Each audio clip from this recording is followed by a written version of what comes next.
بسم اللہ الرحمن الرحیم۔ محترم ناظرین السلام علیکم۔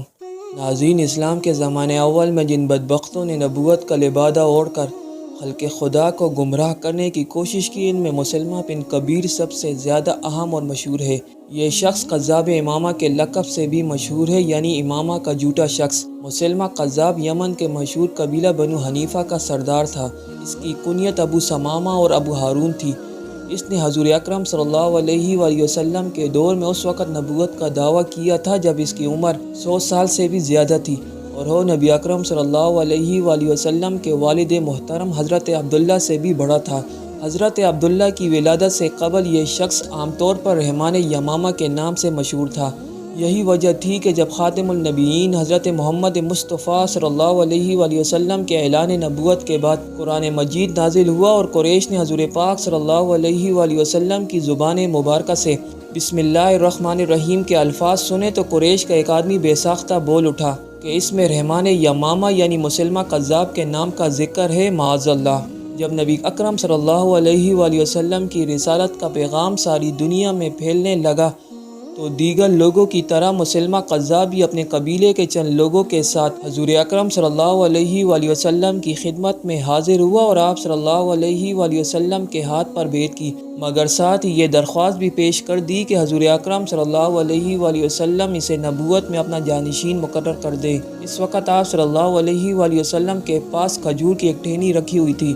آپ صلی اللہ علیہ وآلہ وسلم نے فرمایا، اے مسلمہ، اگر تم خلافت میں مجھ سے یہ ثابت طلب کرو تو بھی میں تجھے یہ دینے کو تیار نہیں، کیونکہ حضور نبی اکرم صلی اللہ علیہ وآلہ وسلم اس کی دل کی ساری کیفیت جان چکے تھے۔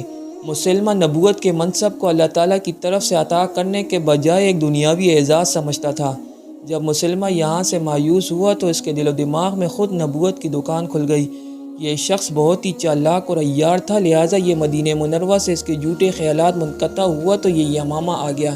یہاں پہنچ کر اس نے نبوت کا دعویٰ کرنے کی ٹھان لی اور اعلان کیا کہ محمد صلی اللہ علیہ وآلہ وسلم نے اسے اپنی نبوت میں شریک کر لیا ہے، معاذ اللہ۔ اس نے اپنی من گھڑت وحی اور الہام کے جھوٹے قصے سنا کر اپنی قوم بنو حنیفہ کو رائے حق سے ہٹانا شروع کر دیا، جس کا نتیجہ یہ ہوا کہ کمزور عقیدے کے لوگ حضور نبی اکرم صلی اللہ علیہ وآلہ وسلم کی رسالت کے ساتھ ساتھ اس کی جھوٹی نبوت کے بھی قائل ہو گئے۔ مسلمہ بن قذاب نے شجاع بنت حارث نام کی ایک عورت سے شادی کی جو بنو کین کے قبیلے سے تھی، اور اس کے حسن کا چرچا پورے قبیلے میں تھا۔ لوگ اس کے حسن کی مثال دیا کرتے تھے۔ اپنے باپ حارث کی وفات کے بعد یہ اپنے قبیلے بنو کین کی سردار بن گئی۔ یہ عورت علم نجوم کے ساتھ ساتھ جادو کے فن سے بھی وابستہ تھی۔ حضور نبی اکرم صلی اللہ علیہ وآلہ وسلم کے اعلان نبوت اور معجزات سن کر اس کے دل میں خیال آیا کہ نعوذ باللہ میں نبی کیوں نہیں ہو سکتی۔ نبی اکرم صلی اللہ علیہ وآلہ وسلم کے وصال کے بعد اس عورت نے بھی جھوٹے نبیہ ہونے کا دعویٰ کر دیا، جس کے دعوے کو اس کے قبیلے والوں نے تسلیم کر لیا۔ یہ عورت اپنا لشکر لے کر عرب کو فتح کرنے نکلی۔ اسی دوران اسے بنو حنیفہ کے سردار مسلمہ قذاب کا پتہ چلا کہ اس نے بھی نبوت کا دعویٰ کر دیا ہے۔ شجاع بنت حارث نے یہ سن کر اپنا لشکر یمامہ کی طرف موڑ دیا۔ یمامہ پہنچنے پر مسلمہ قذاب شجاع بنت حارث کے خوف سے قلعے میں بند ہو کر بیٹھ گیا۔ شجاع نے قلعے کے پاس موجود چشموں پر قبضہ کر لیا، لہٰذا مجبور ہو کر مسلمہ قذاب نے شجاع بنت حارث سے ملاقات کی خواہش ظاہر کی، اور پہلی ہی ملاقات میں اس مکار شخص نے شجاع کو اپنے عشق کے جال میں اس طرح پھنسایا کہ ان دونوں جھوٹوں نے وہی موقع پر نکاح کر لیا۔ لہٰذا یہ دونوں مل کر مزید طاقتور ہو گئے اور اسلامی حکومت پر حملہ کرنے کے منصوبے بنانے لگے۔ یہ وہ دور تھا جب حضرت ابوبکر صدیق رضی اللہ تعالیٰ عنہ مسلمانوں کے خلیفہ تھے۔ جب آپ کو اس فتنے کی خبر ہوئی تو آپ نے اکرمہ بن ابی جہل اور شرجیل بن حسنہ رضی اللہ تعالیٰ عنہ مجمعین کو ان کے خلاف لڑنے کے لیے بھیجا، لیکن وہ کامیاب نہ ہو سکے، جس کے بعد مسلمہ قذاب کی ہمت اور حوصلہ مزید بڑھ گیا۔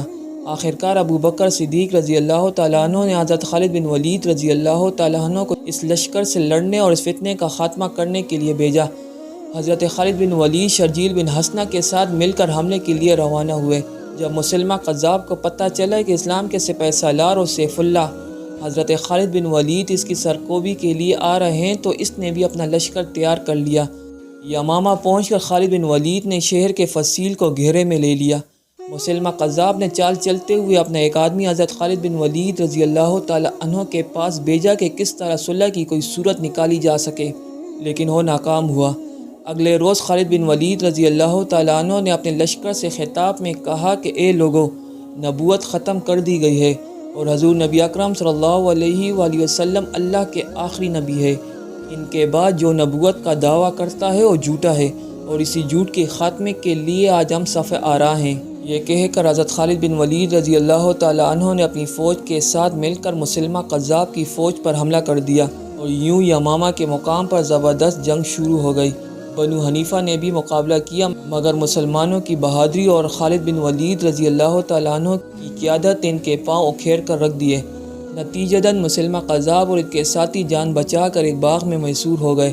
حضرت برا بن مالک رضی اللہ تعالیٰ عنہ نے دیوار پر چڑھ کر باغ کا دروازہ کھول دیا، لہٰذا مسلمان اس باغ کے اندر داخل ہو گئے۔ اس دوران 10,000 مرتدین مارے گئے۔ حضرت حمزہ رضی اللہ تعالیٰ عنہ کے قاتل واشی نے، جو اس سے بیشتر مسلمان ہو چکا تھا اور اس لشکر اسلام میں شامل تھا، مسلمہ قذاب کو ایسا نیزہ مارا کہ وہ اپنی جگہ سے حرکت نہ کر سکا اور وہیں ڈھیر ہو کر مر گیا۔ یہ واقعہ 12 ہجری کا ہے۔ یوں شکست کے بعد مسلمہ قذاب کے جھوٹے پیروکار بھاگ گئے۔ اس کی بیوی شجاع بنت حارث مسلمانوں کے ہاتھوں گرفتار ہوئی، جو بعد میں توبہ طائب ہو کر مسلمان ہو گئی۔ اس فتنوں کے خاتمے پر حضرت ابوبکر صدیق رضی اللہ تعالیٰ عنہ نے اللہ کا شکر ادا کیا۔ مسلمہ قذاب نے جو شریعت بنائی تھی، اس میں 5 نمازوں کے بجائے صرف 3 نمازیں رکھی گئی تھی۔ فجر اور عشاء کی نماز کو نکال دیا گیا تھا، جبکہ بعض احکامات عیسائی سے لے کر متعارف کروائے گئے تھے۔ اس نے ربانیت پر زیادہ زور دیا۔ پہلا بیٹا پیدا ہونے پر بیوی کو از خود طلاق پڑ جاتی تھی۔ اپنے جھوٹے دعوے پر شروع میں اس نے یہ حکم دیا کہ جس شخص کے ہاں لڑکا پیدا ہو جائے تو وہ بیوی سے اس وقت تک جسمانی تعلق قائم نہ کرے جب تک یہ لڑکا زندہ ہو۔ ہاں، اگر مر جائے تو دوسرا لڑکا پیدا ہونے تک جسمانی تعلق قائم کر لے۔